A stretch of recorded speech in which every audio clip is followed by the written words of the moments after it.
जय श्री कृष्ण। नमस्कार दर्शक बंधु, माधव पवित्रवाणी राशिफल कार्यक्रम में आपण स्वागत करुच्ची। मो टेलर विद्याधर। प्रिय दर्शक बंधु, आज मु आपण कहि पौष मासर बा डिसेम्बर 16 तारिख ठारू जनवरी 16 तारिख पर्यंत कौन आपण समस्या रहिबो से विषय में आपण निश्चित भाव में कार्यक्रम को प्रथम रु शेष पर्यंत देखा अनुरोध रखुची।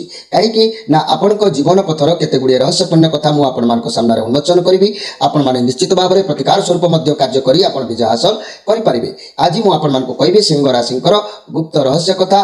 सिंह राशिंकर पौष मासरे समय प्रथम सप्ताह किपरि अतिबाहित हबो, शेष सप्ताह कौन घटिबो, भगवान आशीर्वाद कार्ड कौन आसीबो, पांचटी कार्ड मु संग्रह करी। पंच महाभूत तत्व अनुसार मु आपण मानकु अवगत करेबी। मोर प्रिय सिंह राशि व्यक्ति माने सर्वप्रथम मु सिंह राशिंकर केउ पौष मासरे कौन आसीबो से विषय मु कहिबी। पौष मासरे केउ तारिख रे कौन घटिबो आ माने एबे ठारू सिंह राशिंकर आगु कौन समस्या रहिबो, सिंह राशिकर कौन प्रतिकार कले सिंह राशि व्यक्ति माने उचित मार्ग रे पहुंचीबे, सिंह राशि मुख्य कारकत्व कौन, मुख्य ग्रह के मु से सब विषय में आपको सूचना दूची। कार्यक्रम को प्रथम रु शेष पर्यंत देखा भूलु ना। मोर प्रिय दर्शक बंधु, माधव पवित्रवाणी एक महत्व पूज्य कार्य प्रसारण करा आपण मानकर हित निमंते। तेबे आसंतु सर्वप्रथम सिंह राशि व्यक्ति माने आपण माने जानतु आपण राशि अधिपति ग्रह विषय। अधिपति ग्रह आपणकर होचंती ग्रह श्रेष्ठ राज रवि। रविंकर जहाँ कारकत्व रहिबो सिंह राशि व्यक्ति ऊपर प्रभाव बहुत जटिलता ताही हबो, बहुत लाभ भी मध्य ताही हबो। देखिबा। जय श्री कृष्ण। मोर प्रिय सिंह राशि जहाँकि रवि होचंती पितृकारक ग्रह, तेणु यही रवि जहाँकि समस्त सृजनी शक्तिर प्राण केन्द्र रवि गोटे भावस्व ज्वलंत पिंड एवं सौर जगतर केन्द्रबिंदु। तेणु से सूर्याय परम ब्रह्मणे नम भाव विदित वंदित तांकरी आलोकरे जीव जगत तथा उद्भिद जगतर सृष्टि स्थिति वृद्धि सब संभव होइछि। एही सूर्यंकर रश्मि प्रभाव रे सृष्ट बाष्प प्रभाव रे मेघमंडलर आत्म प्रकाश। तेणु होइथाय वृष्टिपात एवं पर्जन्यगमन संभव होइथाय, जगत सुरक्षा पाइथाय। सांसारिक जीवन रे समस्त मुख्य विषय गुड़िकरे अधिकारी होउचंती रवि। व्यक्तिर पितृसत्ता, ज्येष्ठ भ्राता, परिवार परिचालना, दलीय नेतृत्व पद, ग्राम्य मुख्य, राज्य राजप्रसाद, ICS तथा IAS एवं आदि सर्वोच्च परीक्षा रे सफलता विद्यमान मध्य आध्यात्म विद्या और पशुमान मध्य जमती मुगराज सिंह उन्नत बहुतल समन्वित प्रसाद शरीर वयव मध्य मस्तक आत्मर परितृष्टि एवं व्यक्ति चरित्र वैशिष्ट्यादि बहु विषय जन्मकुंडल रविंकर अवस्थान अनुसार निर्णय करा जायछि। तेणु उत्तम स्वास्थ्य जहाँकि सुदीर्घ आयु प्रभृति उच्च पदवी अधिष्ठान जहाँकि रविंकर शुभ स्थान में फल प्रमाणित करा जायछि। अशुभ किंबा बलहीन रविंक प्रभाव में मनुष्य मुंड टेकी ठिया होई बा संभव केबे होई नथाय। तेणु शरीरर हृत्पिंड एवं दक्षिण नेत्रर कारक हेउचंती रवि।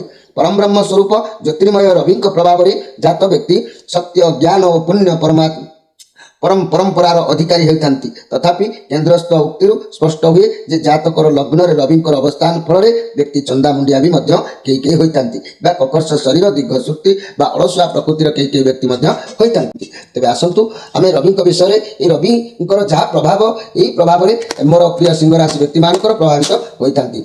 जीवन काल भितर रविंक परी एक महान ग्रह अधीनस्थ रही सिंह राशि से चाहिए बहु उच्च कुटीर करि से चाहिए बहु नीच अवस्था रही पारती। सिंह जेपरी बिना निर्द्वंद भय जंगल में विचरण करें, रविंकर शक्ति थिबा व्यक्ति ऊपर कौन प्रभावकार भय भी देखा जाए ना।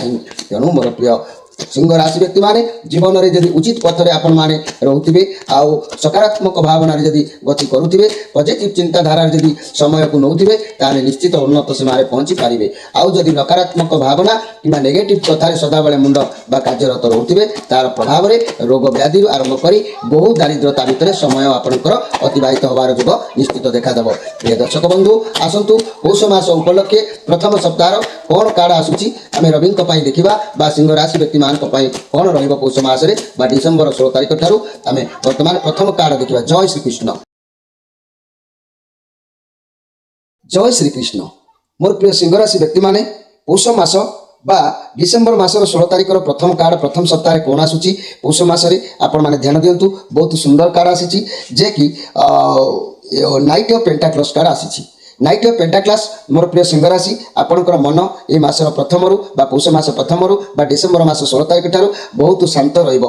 आपण आगु को बढ़िबे कैरियर रिलेटेड कोनोसी कार्य बहुत चिंता करी आगु को जिबे। आपण कठिन परिश्रम भी मध्य करिवे धैर्यशील रहिबे बहुत पॉजिटिव रहिबे। आपणको कार्य को एकाग्रता निष्ठार सहित करबा दरकार सफलता प्राप्तिर योग अछि किंतु अर्थ कैरियर बाबद रे बहुत भल फल मिलिबो। जदि किछि स्वास्थ्य समस्या थिला ता दूरे जिवो आपणको पखरे व्यायाम करंतु स्वास्थ्य ठीक रहिबो। तेणु घर परिवार दाम्पत्य जीवन में आपंकर बहुत लाभदायक रही आप शांत स्वभाव जो ये मसरे आप आग को बढ़े आपंकर लक्ष्य आपंकर दायित्व भल भाव में आपको ज्ञात अच्छी ये मसरे आप कैरियर रिलेटेड जेकोसी कार्य करने चिंता करेंगे ता आशा ये मसरे आपंकर संपूर्ण पूरण हम आपण ग्रह मानकर सपोर्ट रोचे पॉजिटिव कार्ड अच्छी आपण कार्य को एकाग्रता निष्ठार सहित कर सफलता प्राप्ति करेंगे। आउ प्रेमी जुगल माने लव रिलेशन में अति उत्तम प्रेमर प्रगाढ़ता आसो अर्थ कैरियर बाबद में बहुत भल रहिबो। स्वास्थ्यर समस्या जदि आपंकठारे देखा मिलूला ता भी एटी दूरीभूत हम। तेणु समय आपंकर प्रथम सप्ताह बहुत भल रिजल्ट आसी मोर प्रिय सिंह राशि भाई भाई मैंने आम सिंह राशि भाई भाई मानक पौष मासर द्वितीय सप्ताह कार्ड को स्वागत करने आम देखुं जे 6 ऑफ सोर्स कार्ड आसी 6 ऑफ सोर्स कार्ड कहले ये आपन को शिक्षा देव ये कार्ड जे कि जीवन में जहाँ भी परिस्थिति आसुना कहीं आशा किंतु छाड़े ना ईश्वर को ऊपर भरोसा रखी आगु को आप उद्यम जारी रखिए। मनी कैरियर क्षेत्र में जहाँ खराब परिस्थिति थिला ता धीरे धीरे सब ठीक हो जहाँ भी व्यवसाय कर्म क्षेत्र में दूरयात्रा करवा फाइनेंशियल समस्या थिले मध्य सुधुरी जा स्वास्थ्य समस्या थिले बुलाबुली करंतु स्वास्थ्य मध्य सुधार आसिबो। बहुत भल कार्ड भी अच्छी जहाँकि परिस्थिति आपन कौन निष्पत्ति टिके नबारे गड़बड़ देखादेले भी पुराणा कथा को छाड़ी आगु को बढ़े कारण जदि पुराणा कथा को आप धरिकी रहिबे जे कि आगु को पूर्वपरी असुविधा समस्या देखा दे पारे। तेणे आपण परिस्थिति आगठू बहुत भल अच्छी सब बुझीपारे जहाँकि सब कार्य को ठीक भाव में डील करेंगे आपण नुआ दिग को गति करेंगे। भगवान जहाँ करती प्राणीर मंगल किसी खराब समय थिला तेबे आगो को आपण आशीर्वाद समय अच्छी भगवान आपण साथी अच्छा सब समस्या से आपन को पार उतार कर जोग ये कार्ड प्रमाण करुच्ची। तेणु द्वितीय सप्ताह भगवान आशीर्वाद ग्रह मान सपोर्ट आपण रोचे। तृतीय सप्ताह कार्ड कहले नाइट ऑफ सोर्स आपण किसी गोटे परिवर्तन घटो ये मसरे जहाँकि कौन बड़ धरण परिवर्तन जार अपेक्षा आप दीर्घ दिन धरिकी थे से परिवर्तन को आप स्वीकार करेंगे। आप कौन साहसिकता रखिए कौन चैलेंज रिस्क ने आपण भर गोटे क्वालिटी रव रिलेशनशिप बड़ परिवर्तन देखादेव जहाँकि किसी ना कि गोटे दुर्नाम शेष हो जाए मन करूँ गोटे खराब गुण आपठार अच्छी से समाप्त हो पाए कि भल किसी कार्य हो आपंकर उन्नति मार्ग में पहुँची पाए किंतु जहाँ भी हम आपण भल हम भगवान इच्छा ही आप निश्चित उन्नत सीमार पहुँची पारे। तेरे चतुर्थ सप्ताह कार्ड देखा चतुर्थ सप्ताह जो कार्ड आसी कार्ड हूँ 5 ऑफ पेंटाक्लस कार्ड आपण हाथ ये समय कौन बाबद स्वास्थ्य अर्थ किसी खर्च हबार जोग देखादेव। आप चिंताग्रस्त रे उदासीन रे स्वास्थ्य समस्या को लेकिन हो अर्थ अभाव को लेकिन हो कौन कार्य विलंबित जोग को लेकिन हो टिके ये आपको टेंशन लगे किंतु जहाँ भी हो भगवान को यही समय आप निजक समर्पण करदे आ भगवान पाखे निजर दुई हाथ को टेकी निजक समर्पण करदे निश्चित आप पूर्णांग फल परिणत हम। जहाँ भी असुविधा ये देखा दूँ ता समस्यार समाधान अवश्य हो। तेज आसतु शेष कार्ड भगवान कौन उद्देश्य अच्छी ये मसरे किपर आपको बितेबे। ए कार्ड जदि भल कार्ड आसी भल फल पाइबे मंद कार्ड आसी मंद कार्ड फल पाइबे। तेरे कौन कार्ड अच्छी प्रथम आपण मैंने देखूँ तापर मुझे देखी। जय श्री कृष्ण। मोर प्रिय सिंह राशि व्यक्ति मान कौन कार्ड देते वाह बहुत बढ़िया कार्ड आसी क्वीन ऑफ वांड्स कार्ड आसी बहुत भल कार्ड आसी। आपड़ सब कार्य को चतुरतार सहित करेंगे भल भाव में आपको जना अच्छी ता द्वारा क्यों कार्य करा से बुद्धि आप खर्च करेंगे ताठू किसी कार्य हासिल करेंगे और लक्ष्य जेहेतु आप अच्छा ये पॉजिटिव कार्ड आसी तेणु आपण दिन भल रही कार्य को निश्चित भाव में आपने हासिल करेंगे यही पौष मसरे डिसेम्बर 16 तारिख माने जनवरी 16 तारिख पर्यंत। तेणु घर परिवार दाम्पत्य जीवन बहुत बढ़िया लव रिलेशन अति सुंदर व्यवसाय माने भावी कार्य को संपूर्ण भाव में पूर्णांग कर सफलता पाइबे। छात्र छात्री माने विद्या क्षेत्र में उन्नति करेंगे आउ आत्मविश्वास बहु मात्रा बढ़ आप बहुत शक्तिशाली बहुत दयालु स्वभाव आप समस्त को निज अधीन करेंगे भगवान को भक्ति भाव में पूरा संतुष्ट करेंगे। जहाँ भी कार्य करेंगे बहुत बुद्धिमान कार्य कर आप सब ମାନେ ସମସ୍ୟାକୁ ସମାଧାନ କରିପାରିବେ। ଏ ମାସରେ କେହି ଆପଣଙ୍କ ସାମ୍ନାକୁ ଆସିପାରନ୍ତି ଯାହାକୁ ନିଜର ଭଲ ପାଇବାରେ ଆପଣ ଏମିତି ବାନ୍ଧି ରଖିବେ, କାରଣ ଆପଣଙ୍କର ଭଲ ପାଇବା ଏକ ଭିନ୍ନ ପ୍ରକାର ହୋଇଥାଏ ମୋର ପ୍ରିୟ ସିଂହ ରାଶିର ବ୍ୟକ୍ତିମାନେ। ଯଦି ମୁଁ କହିବି ଏଇ କୁଇନ୍ ଅଫ୍ ୱାନ୍ସ କଥା, ଇଏ ହେଉଛି ରାହୁଙ୍କର କାର୍ଡ଼। ତେଣୁ ଆପଣ ସବୁ କାର୍ଯ୍ୟରେ ସଫଳତା ହେବ, ଲଭ୍ ରିଲେସନ୍ ବହୁତ ଭଲ ରହିବ, ଆଉ ମନି କ୍ୟାରିୟର କ୍ଷେତ୍ରରେ ବହୁତ କିଛି ଭଲ ସଫଳ ରହିବ, ଏନର୍ଜି ରହିବେ। ବ୍ୟବସାୟ କ୍ଷେତ୍ରରେ କୌଣସି ଓଲ୍ଡ ଲେଡି ଠାରୁ ଗାଇଡାନ୍ସ ମିଳିବ। ବହୁତ ଭଲ ଦିନ ଆପଣଙ୍କ ପାଇଁ ଅଛି ମୋର ପ୍ରିୟ ସିଂହ ରାଶିର ବ୍ୟକ୍ତିମାନେ। ଏହି ସିଂହ ରାଶିର ବ୍ୟକ୍ତିମାନଙ୍କ ପାଇଁ ଯଦି ମୁଁ ତ 4-5ଟି କାର୍ଡ଼ରେ କହିଲି, ସବୁଥିରୁ ଅଳ୍ପ ଅଳ୍ପ ଅଳ୍ପ କହିଲି, ଆପଣଙ୍କୁ ବୁଝିବା ଯଦି କାଠିକର ହେଇଥିବ ତାହେଲେ ଖାତା ଧରିକି ନୋଟ୍ କରନ୍ତୁ। ମୁଁ ସାରାଂଶ କଥା କହୁଛି, ଯାହା ବି କହିବି ସେ ହିଁ କେବଳ ଆପଣଙ୍କର ଏ ମାସରେ ନିଶ୍ଚିତ ହେବ, ଆପଣ ନୋଟ୍ କରିକି ରଖନ୍ତୁ। ମନେ ରଖନ୍ତୁ ମୋର ପ୍ରିୟ ସିଂହ ରାଶିର ବ୍ୟକ୍ତିମାନେ, ଆପଣଙ୍କର ଏ ମାସର ଫଳ ନିଶ୍ଚିତ ଭାବରେ ଉତ୍ତମ ଫଳ ଆପଣଙ୍କୁ ପ୍ରାପ୍ତି ହେବ। ଦେହ ମନ ନିଶ୍ଚିତ ଭାବରେ ଭଲ ରହୁଛି, ଆଉ କର୍ମକ୍ଷେତ୍ରରେ ଯେକୌଣସି କର୍ମ କରନ୍ତୁ ନା କାହିଁକି କର୍ମକ୍ଷେତ୍ରରେ ନିଶ୍ଚିତ ଭାବରେ ସଫଳ ସୀମାରେ ଆପଣ ପହଞ୍ଚି ପାରିବେ। ଆଉ ଯଦି ମୁଁ କହିବି ଯାନବାହନ ଦ୍ୱାରା କିଛି ଲାଭ ହେବାର ଯୋଗ ଏ ମାସରେ ଦେଖାଦେବ। ଯାନବାହନ କୌଣସି କାରଣବଶତଃ ଯାନବାହନରୁ କିଛି ଲାଭ ପାଇବେ। ଏ ମାସର ଆୟ ବହୁତ ଉତ୍ତମ ରହିବ, ଭଲ ରୋଜଗାର କରିବେ। ଆଉ ଯାହାକି ପାରିବାରିକ ଜୀବନ, ବନ୍ଧୁ ମିଳନ, ପ୍ରୀତି ମିଳନ, ପ୍ରେମ ମିଳନ ଏସବୁ ଆପଣଙ୍କର ଭଲ ରହିବ। ତେଣୁ ଚାକିରିରେ ଟିକେ ଭ୍ରମଣ ଯୋଗ ରହିଛି, ବୁଲାବୁଲି କରିପାରନ୍ତି। ବ୍ୟବସାୟରୁ ଭଲ ଲାଭ ପାଇବେ, ଆଉ ଛାତ୍ରଛାତ୍ରୀମାନେ ପଢ଼ାପଢ଼ିରେ ମଧ୍ୟ ଶୁଭ ଫଳ ପ୍ରାପ୍ତି କରିବେ। ତେବେ ମୋର ପ୍ରିୟ ସିଂହ ରାଶିର ଭାଇ ଭଉଣୀମାନେ, ଆପଣଙ୍କ ଜୀବନରେ ମନେ ରଖନ୍ତୁ ମିଥୁନ ରାଶିକୁ ବୃହସ୍ପତି ଚଳନ କରୁଛନ୍ତି ମାର୍ଗଶିର ମାସ 20 ଦିନ, ଡିସେମ୍ବର ମାସ 5 ତାରିଖ। ତେବେ ଡିସେମ୍ବର 5 ଠାରୁ ମୋର ପ୍ରିୟ ସିଂହ ରାଶି ବ୍ୟକ୍ତିମାନଙ୍କର ଭାଗ୍ୟର ଏକ ନୂତନ ମୋଡ଼ ଆରମ୍ଭ ହେବ। କିଛି ସମସ୍ୟାରୁ ବହୁ ଉନ୍ନତିମୂଳକ ଭାବରେ ଲାଭ କରିବେ, ବିଜୟ ହାସଲ କରିବେ। ଦିନ ପରିବର୍ତ୍ତନ ଆସିବ, ବୃହସ୍ପତି ଗୋଚରରେ ଶୁଭ ରହିବେ ଏବଂ ଚନ୍ଦ୍ର ମଧ୍ୟ ଶୁଭ ରହିବେ, ଯାହାର ପ୍ରଭାବରେ ମୋର ପ୍ରିୟ ସିଂହ ରାଶି ବ୍ୟକ୍ତିମାନଙ୍କର ଭାଗ୍ୟ ବହୁ ଉନ୍ନତ ସୀମାରେ ପହଞ୍ଚି ପାରିବ। ତେବେ ଯଦି ମୁଁ ଆପଣମାନଙ୍କୁ କହିବି ଏଇଠି ବିଗତ ବର୍ଷରେ ଘଟି ଯାଇଥିବା ଘଟଣା ବିଷୟରେ ଆପଣମାନଙ୍କୁ ଯଦି ପଦେ କହିବି, ମନେ ରଖନ୍ତୁ ଅନାଲ ସଖୀ କାଣ୍ଡ ଗଡ଼ିଗଲା କର୍ମ ଦେଖି ଗୋଟେ କଥାରେ ଅଛି। ତେଣୁ ପୂର୍ବ କଥାକୁ ଯିଏ ଅନୁଧ୍ୟାନ ନ କରେ, କାଲି ମୁଁ ଗରିବ ଥିଲି ଆଜି ମୁଁ କୋଟିପତି ହେଲି, କାଲି ମୁଁ ଏମିତି କରୁଥିଲି ଆଜି ଏମିତି ହେଲି, ଏ କଥାକୁ ଯିଏ ମନେ ନ ରଖେ ସେ ତା ଜୀବନରେ ବିଜୟ ହାସଲ କରିବା କଷ୍ଟକର ପାଠ ହୋଇଥାଏ। ତେବେ ପୂର୍ବ ଏଇ 2025 ମସିହାରେ ଘଟି ଯାଇଥିବା ବିଗତ ବର୍ଷର କଥାକୁ ମୁଁ ଆପଣଙ୍କ ସାମ୍ନାରେ ଆଣି ଦୋହରଉଛି, ଆପଣ ଥରେ ତାକୁ ଶୁଣି ନିଅନ୍ତୁ।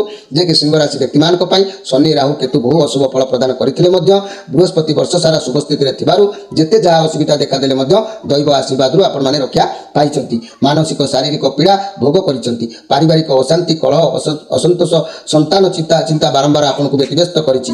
ନିଜ ସମ୍ପର୍କୀୟଙ୍କ ସହିତ ମନାନ୍ତର ମତାନ୍ତର, ଭୁଲ ବୁଝାମଣା ଆଦି ଅନେକ କିଛି ଅଶୁଭ ଫଳ ଦେଖାଦେଇଛି। ଆଉ ବିଦ୍ୟା କ୍ଷେତ୍ରରେ ଯାହାକି କହିବାକୁ ଗଲେ ଆଶାନୁରୂପକ ଫଳ ପାଇବା କଷ୍ଟସାଧ୍ୟ ହୋଇଛି ବିଦ୍ୟାର୍ଥୀମାନଙ୍କ ପାଇଁ। ତେଣୁ ବ୍ୟବସାୟରେ ମଧ୍ୟ ସତର୍କ ନ ରହି ଆର୍ଥିକ କ୍ଷୟକ୍ଷତି ବହୁତ ବ୍ୟକ୍ତିଙ୍କର ହେଇଛି। ଚାକିରି କ୍ଷେତ୍ରରେ ସମସ୍ୟା ଲାଗି ରହିଲେ ମଧ୍ୟ ଉନ୍ନତି ଟିକିଏ ସାମାନ୍ୟ ପରିଲକ୍ଷିତ ଦେଖାଦେଇଥିଲା।